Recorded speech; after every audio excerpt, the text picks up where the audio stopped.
자, 여러분 드디어 이제 38장 오늘 본문부터 41장까지 38, 39, 40, 41 이 네 장에 걸쳐서 그동안 엘리바스가 찾아와서 빌닷이 찾아와서 소발이 찾아와서 또 마지막으로 엘리후가 찾아와서 욥이 당한 고난에 대해서 해석해 보려고 인간이 가지고 있는 모든 철학과 이성과 과학과 합리적인 어떤 생각을 가지고 해석해 보려고도 했고 또 위로해 보려고도 했고 또 책망해 보려고도 했지만 결과적으로 욥이 다 납득했습니까? 아니면 오히려 더 상처만 커졌습니까?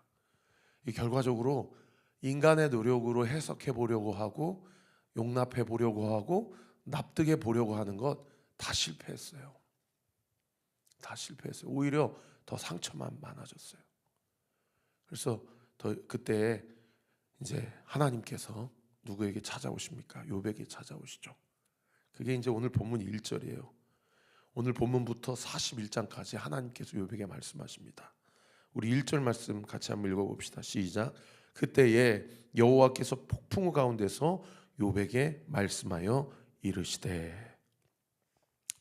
여러분 사실 오늘 본문에서 제일 중요한 본문이 1절입니다. 이 1절만 해도 벌써 우리가 뽑아낼 수 있는 영적 교훈이 세 가지가 돼요. 첫 번째가 그때예요. 그때예. 여러분 그때가 어느 때예요? 인간의 노력으로 아무리 해석해 보려고 하고 용납해 보려고 하고 이해해 보려고 했지만 실패했던 그때예요. 그 당시 최고의 철학가이자 최고의 학문가이자 최고의 석학이자 최고의 인생에 대해서 많은 이해와 지식을 갖고 있는 사람들이 다 욥을 찾아와서 욥이 당한 고난에 대해서 율법적으로도 도덕적으로도 윤리적으로도 그 당시의 생활 어떤 문화적으로도 여러 가지로 해석해보고 책망도 해보고 위로도 해보고 다 어떻게든 해석해보려고 했지만 다 실패했던 그때예요. 그러니까 여기 지금 1절 첫 구절에 그때의 이 세 글자로 우리가 알 수 있는 첫 번째 교훈이 뭡니까? 나에게 주어진 고난은 인간의 수고와 노력과 이성으로는 해석될 수 없다라는 것을 우리에게 가르쳐주고 있는 본문이에요. 여러분 고난은 해석할 문제가 아니고요. 그 고난이 나를 질질 끌고 가면서 이 박영선 목사님이 표현하신 그런 표현인데 고난이 질질 끌고 간다 우리를.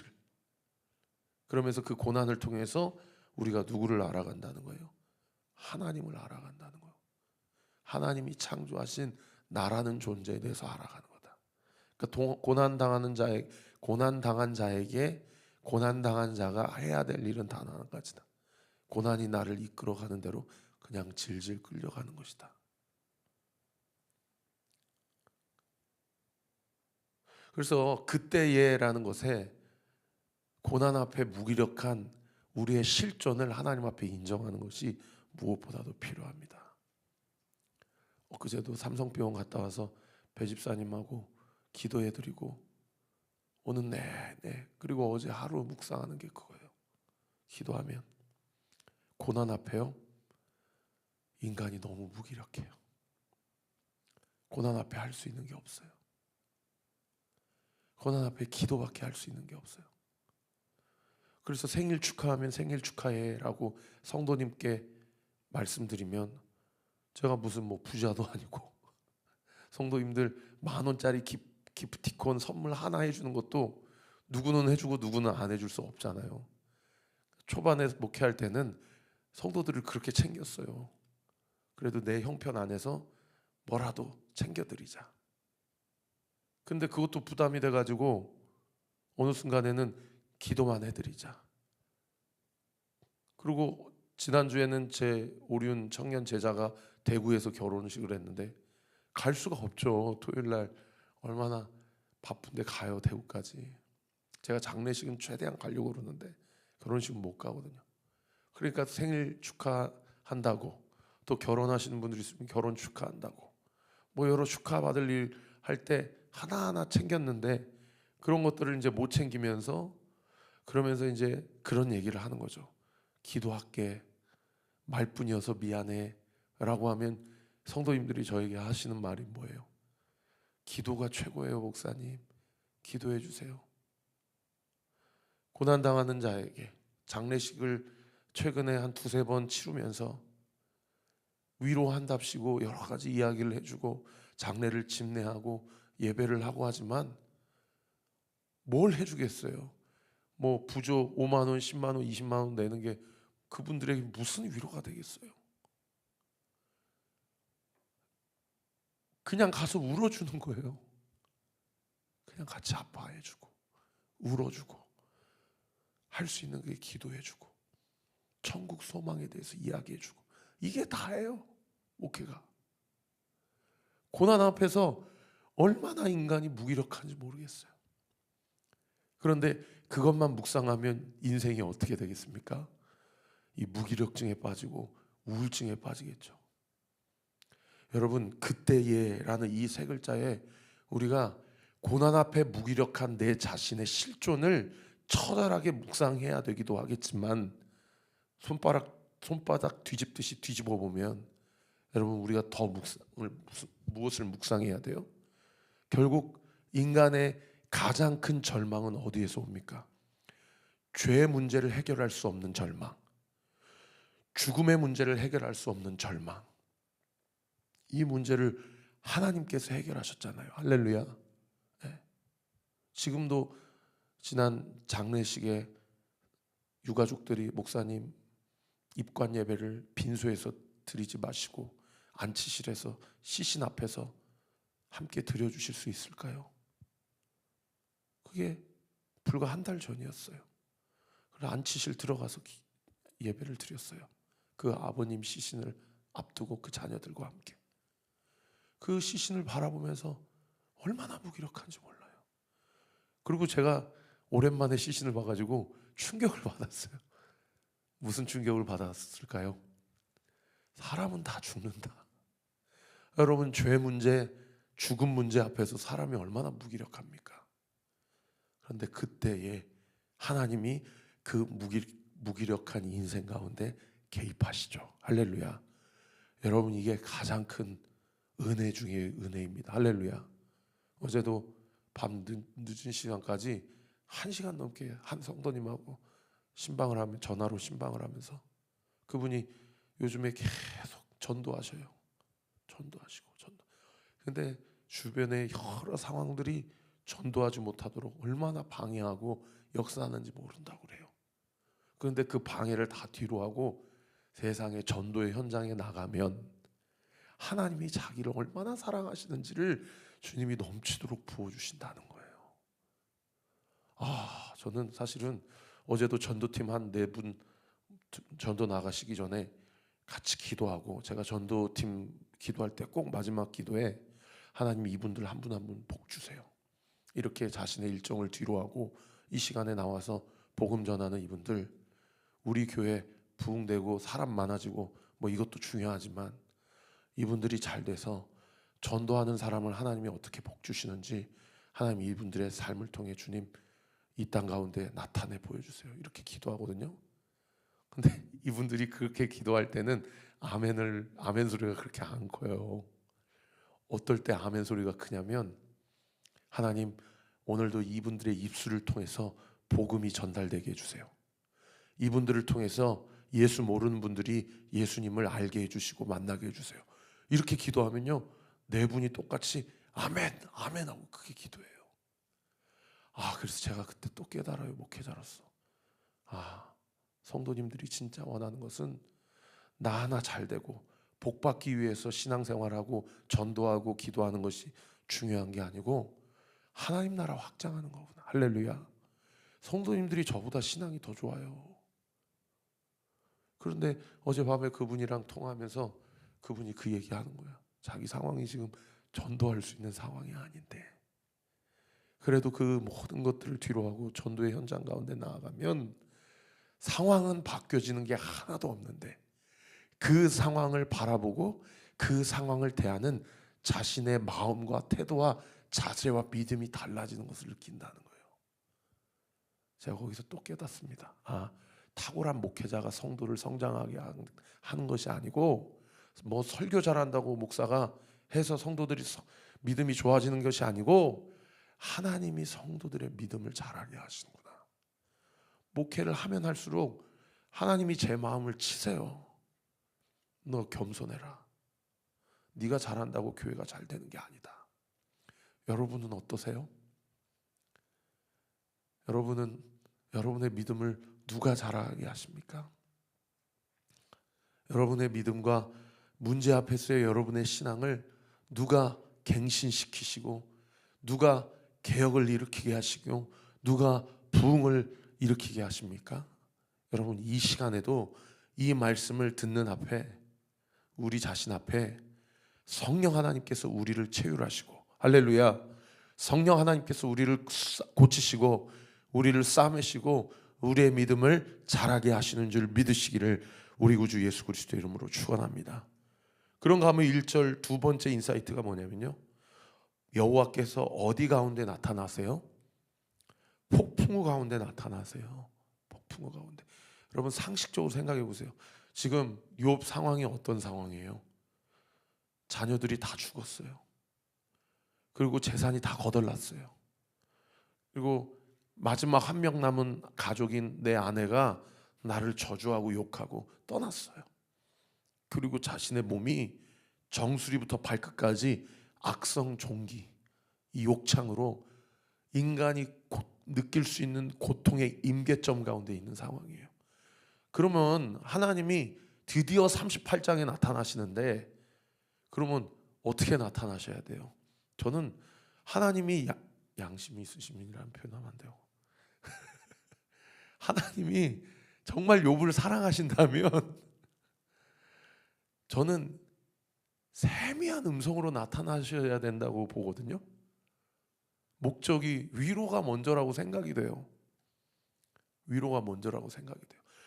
고난 가운데 계신 성도님들이 저를 찾아오면, 신방 요청을 하시면 제가 1시간이고 2시간이고 3시간이고 4시간이고 그 성도님의 이야기를 들어드릴 때에 저의 신방의 목적이 뭐겠어요? 여러분이 최 목사라고 하면 한번 생각해 보세요.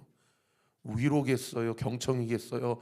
아니면 잔소리하고 나무라고 이렇게 살면 되겠냐고 혼내키고. 여러분, 신방의 목적이 전자겠어요? 후자겠어요? 저와 신방해 보신 분들은 아세요. 저는 절대 나무라지 않아요. 제 마음이 약해서. 뭔가 깨달아야 될 게 있으면 하나님이 깨닫게 해주세요. 저는 못하겠어요. 저도 이게 잘하가야죠. 그렇게 잘해준다고, 위로해준다고, 경청해준다고 했는데 그렇게 해줘서 그 사람이 제 사람이 되는 게 아니더라고요. 잘해준다고 남고 남으라고 못해준다고 떠나고, 그게 아니더라고요. 상식적으로는 하나님이 따뜻한 마음과 세미한 음성으로 인격적인 어떠한 임재 가운데서 욥을 조심조심하게 그렇게 욥 가운데 나타나셔야 되는데, 세상에 폭풍우 가운데 나타나셔요. 네? 폭풍우. 막 6월, 7월, 8월, 9월에 막 가을 태풍 온다 그러면 막 유리에 막 테이핑 해가지고 막 유리 깨질까봐 막 그게 폭풍우 아닙니까? 그리고 더군다나 더 나아가서 폭풍우는 욥에게 어떤 메타포예요? 재산을 거덜냈잖아요. 폭풍우가. 자녀들이 폭풍우 때문에 죽었잖아요. 그러면 폭풍우에 폭자도 꺼내면 안 되는 거 아닙니까? 하나님이 아무 죄가 없는 욥인데. 근데 폭풍우 가운데 하나님이 임재하신다니까요. 그러면서 뭐라고 얘기해요? 3절에 보세요. 너는 대장부처럼 허리를 묶고 내가 내게 묻는 것을 대답할지니라. 여기 대장부처럼 허리를 묶어라, 다른 번역 성경에 남자답게 허리를 동이고 지금 주저앉은 그 자리에서 일어나라, 이렇게 번역하고 있어요. 하나님이 욥을 얼마나 스파르타로 지금 훈련시키시냐고요. 여러분, 인생의 어떠한 묵상의 결을 힘들어요. 죽겠어요. 하나님이 오늘 이 아침에 말씀하세요. 너 언제까지 그러고 그냥 죽는 소리 할래? 일어나. 툴툴 털고 일어나. 지금 하늘이 주저앉았어? 땅이 지금 흔들리고 앉았어? 일어나, 일어나. 지금 욥에게 이렇게 얘기하시는 거예요. 그런가 하면 세 번째로 욥의 1절에 다시 보세요. 폭풍 가운데서 누구에게 말씀하세요? 욥에게 말씀하세요. 여러분, 엘리바스도 있고 빌다익도 있고 소발도 있고 엘리후도 있잖아요. 근데 하나님의 임재 포커싱은 누구에게 맞춰져 있어요? 욥에게 맞춰져 있어요. 제가 좀 이렇게 선포할게요. 여러분, 하나님은 고난의 여러 가지 얽히고 설킨 상황, 하나님은 나에게 주어진 이 문제에 대해서 여러 가지 얽히고 설킨 상황, 그리고 어떤 여러 가지 관계, 여러분 다 관심 없으세요. 하나님은 누구에게 관심이 있으신 줄 아세요? 나에게 관심이 있으세요. 나에게. 나의 입술을 보고 계세요. 내 마음을 감찰하고 계세요. 하나님은 나에게 관심이 있으시다고요. 어떤 고난과 형편 상황 가운데 직면하시든지 간에 누구 때문에 이게 일이 이렇게 됐다고, 저 사람 때문에 지금 이 문제가 여기까지 왔다고, 여러분 이 생각 주님 앞에 내려놓으세요. 하나님은 너는 나를 누구라고 하느냐? 가이사랴 빌립보 지방에서 사람들이 뭐라고 이야기하는 것, 그거 그렇게 관심 없어. 너는 나를 누구라고 생각해? 그때 베드로가 무엇이라고 얘기합니까? 주는 그리스도시요 살아계신 하나님의 아들이십니다. 그 베드로의 고백 위에 세워진 공동체가 교회예요. 천국의 열쇠를 주어주셨어요. 천국의 열쇠를 주신 그 한 사람의 성도 한 사람 한 사람을 통하여, 그 성도들의 기도를 통해서 이 땅에서 우리가 묶으면 하늘에서도 묶이고요, 이 땅에서 우리가 풀면 하늘에서 풀리는 역사가 나타나는 게 교회된, 성도된 공동체, 한 사람 한 사람의 하나님이 주신 영적 권세예요. 할렐루야. 말씀을 정리하겠습니다. 여러분, 하나님께서 욥에게 나타나실 때 그때 나타나셨다. 그때는 그 누구도 욥의 고난에 대해서 해석할 수 없고, 해석한다고 해봤지만 실패했던 그때에 나타나셨다. 하나님이 언제 나타나신다고요? 나는 할 수 없습니다. 이 문제 나는 무기력합니다. 나는 이 문제로부터 온전히 이 문제를 해결할 능력도 조건도 자격도 없습니다. 주님만이 이 문제 해결자이십니다. 우리가 지난 주일날 같이 살펴본 대로 I need you Lord, 나에게 주님이 필요합니다 라고 고백할 때 그때 주님이 나타나세요. 그런가 하면 두 번째로 하나님이 폭풍 가운데 욥에게 나타나신다는 것은 우리에게 고난을 직면하게 하신다는 겁니다. 폭풍 후 가운데 욥에게 나타나셔서 폭풍 후에 폭자도 꺼내지 말아야 되는 인생 가운데 폭풍을 통해서 하나님이 욥 가운데 현현하시고 임재하신다는 거예요. 여러분, 내 힘으로 해결할 수 없는 이 문제 앞에 그리스도께서 공급하시는 지혜와 용기로 그 문제에 직면하세요. 직면하세요. 우리 교회는 여러 가지 문제 가운데 오시는 분들이 많아요.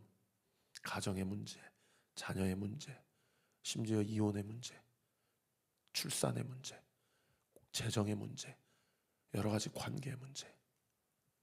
그러면 이 사람이 이 문제면 이 문제를 말도 못 꺼내야 돼. 왜? 상처받으니까. 어떤 분은 이제 막 출산을 앞두고 있는 분이 있는가 하면, 어떤 분은 이게 수정이 안 돼서 몇 번째 지금 실패하고 안 되는 분이 있어요. 그러면 두 사람은 교제하면 안 됩니까? 하나님이 이 사람은 복 주시는 가정이고 이 사람은 저주하는 가정입니까? 그렇게 따지면은 우리 다 그냥 교회 공동체 하지 말고 다 골방에서 혼자 하나님 앞에 예배드려야 돼. 여러분, 하나님이 직면하게 하시는 하나님이세요. 하나님은 그 문제를 돌파하게 하시는, 브레이크스루 하게 하시는 하나님이에요. 할렐루야. 여러분, 하나님께서 우리 각 성도들에게 여러 가지 각각의 문제가 있게 하시고 여러 가지 고통 가운데 우리를 마치 유기하시는 것 같지만은, 그러나 여러분 꼭 기억하십시다. 우리는 주 안에 하나입니다. 할렐루야. 그리고 가지각각 그 문제를 통하여서 그 사람이 인생이 얼마나 고되고 힘든 인생인가를 그저 보게 하시고 경험케 하시는 인생이 아니고, 여러분, 우리가 함께 주 안에 하나가 되어 함께 기도하게 될 때요, 우리에게 주신 그 문제를 주께서 어떻게 역전시키시는지를 보게 하시고 그 일을 통하여 하나님의 영광을 나타나게 하시고, 할렐루야. 문제 위에 계신 하나님, 할렐루야. 문제보다 크신 하나님, 그 하나님을 우리 공동체 가운데 온전히 드러나 보이게 해주실 것을 믿습니다. 기도하겠습니다. 아버지 하나님, 감사합니다. 나는 할 수 없습니다. 아버지, 우리는 할 수 없습니다. 우리는 우리 안에 있는 죄를 봅니다. 그리고 이 죄 문제와 죽음의 문제를 우리의 힘으로 해결할 수 없지만 주님이 우리의 인생 가운데 개입해 주시는 그때의 말로 우리를 위로하실 수도 있고 우리의 마음을 따뜻하게 안아주실 수도 있지만, 폭풍우 가운데 나타나셔서 너는 대장부처럼 허리를 묶고 당당하게 주저앉은 그 자리에서 툴툴 털고 일어나라 말씀하신 주님, 아버지 하나님, 오늘 이 새벽에 이 말씀이 나에게 주신 말씀으로 우리가 받아들이고, 하나님께서 이 문제를 통해서 하나님이 누구신지를 내 인생 가운데 어떻게 보여주실지를 분명하게 기대하고 또 목도하는 저와 우리 모든 온리교회 성도들 되게 하여 주옵소서. 이 아침에 예수의 이름으로 명하노니 우리 사랑하는 성도들의 고난 한복판에서의 그 기도와 간절한 절규가 예수 그리스도의 불강력적인 은혜와 다함없는 사랑 가운데서 온전히 응답될 지어다, 응답될 지어다, 응답되게 될 지어다 믿고 감사드리며 살아계신 예수 그리스도의 이름으로 기도합니다. 아멘. 지금은 우리 구주 예수 그리스도의 은혜와 하나님의 사랑과 성령 하나님의 위로 교통 충만하심이 주신 말씀 붙잡고 하나님의 영광을 위해 하나님이 이 문제를 어떻게 역전시키시는지를 분명하게 목도할 것이다라는 믿음 가지고 남자답게 대장부처럼 허리를 동이고 일어나기로 결단하는 우리 사랑하는 온리교회 모든 성도들 머리 위에, 우리 교회를 위해 기도해 주시는 모든 기도의 동역자들 위에 지금으로부터 영원토록 함께 하시기를 간절히 축원하옵나이다. 아멘.